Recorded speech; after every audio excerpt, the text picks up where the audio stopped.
Hey gamers, it's Kwing here. I know it's been a year since my last Castlevania review, and October is the perfect time for another one. Simon's Quest came out on the Wii Virtual Console last year, and I decided not to review it, and review Castlevania 3 instead. Hopefully this year, the Wii Virtual Console will get Castlevania 3. Hear me, Konami? Nonetheless, Simon's Quest is a big departure from the regular Castlevania series. That's not a bad thing either. If anything, Simon's Quest is a very overlooked and highly criticized game. While it may not be the best in the series, it certainly isn't as bad as the PS2 or Xbox Castlevania games. Don't worry, I'll review them someday too, because I have a lot to say. Anyway, I'm getting ahead of myself once again. This is Simon's Quest for the Nintendo Entertainment System and Wii Virtual Console, and this is review number 83. Story for this game. No, you guys aren't seeing things. These are clips of Castlevania from my review from last year. I decided to recycle them instead of playing Castlevania all over again because, let's face it, that's too much work for me. Anyway, as most of you know, this is not the first time that Simon Belmont has fought the Count. 1691 was the first time Simon fought to save the world. But what Simon didn't know is his grand adventure was but a trap set by Dracula to end the Belmont lineage. After Simon defeated Old Pointy Ears, he rested easy in a job well done and didn't realize what the Count had done to him until 7 long years had passed. Grandfather, I so enjoyed your many stories of our ancestors. I remember the stories of powerful Trevor and your own struggle to reclaim my father from Dracula's castle. But alas, I feel as though God himself has abandoned me, and a great evil has prevented me from having an heir, and I feel so Mighty tired Belmont, my a wounds. curse has been placed Show on your yourself, head, witch. and you will soon die. What madness is this in what you Your say? only hope of destroying the curse and healing your scars is to find the 5 body parts of Wait! Dracula. I do not and burn understand them. these riddles in which you Fear not, speak. baby Simon, for if you have courage to risk your life, you will find the strength to win again.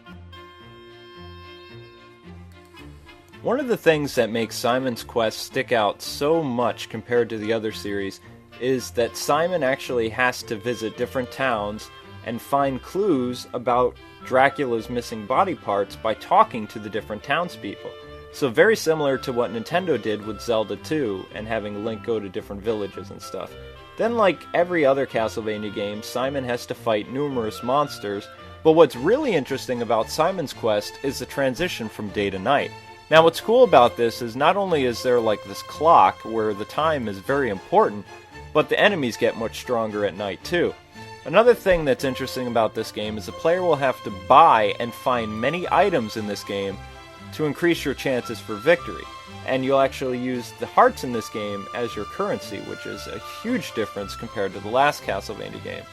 Then the players will bring Simon to the 5 different mansions of evil and obtain Dracula's body parts hidden by his creatures. After getting all of Dracula's parts, you bring them back to Castlevania and awaken the Count, kill him, and hopefully the curse placed upon your head will end, and the Belmonts will not end with Simon. Otherwise, well, nice knowing you, Belmont. Oh, that can't be right. Moving on to the controls for this game. Just so everybody knows, this is the Wiimote controls held NES style. Now you control Simon Belmont with the command cross or the gamepad and move him in the direction you wish him to go. As with most Castlevania games, you can whip, walk, and jump, which is part of the charm of these older games where the player only has to worry about 2 buttons. The 2 button will make you jump, and the 1 button will attack. For the most part, the gameplay of Castlevania is still intact, but that's where all similarities will vanish. Wow, this really reminds me of what Nintendo did with Zelda 2: The Adventure of Link. Alright, design for this game. Simon's Quest doesn't really have anything that screams, "Look at me!" Actually, now that I think about it, it's more like the same background, but during the day, the trees, water, and rocks look normal, and at night they turn all evil-like. The main colors at night seem to be black, purple, light and dark greens, and different tints of blue. This does definitely give off the vibe of the night is not a good time to be out and about. Now the caves always look the same during the day or at night. They always seem to have blood dripping down off them and nasty acid pits that you don't want to swim in either. You guys can see what I mean about the lack of design in this game. Look at the graveyard. It looks evil and stuff at night, but during the day, it's not much to look at. Konami has banked more stuff into the night element than anything else. As for the mansions, they aren't that impressive either. Each mansion appears to be the same and they just swap different color palettes.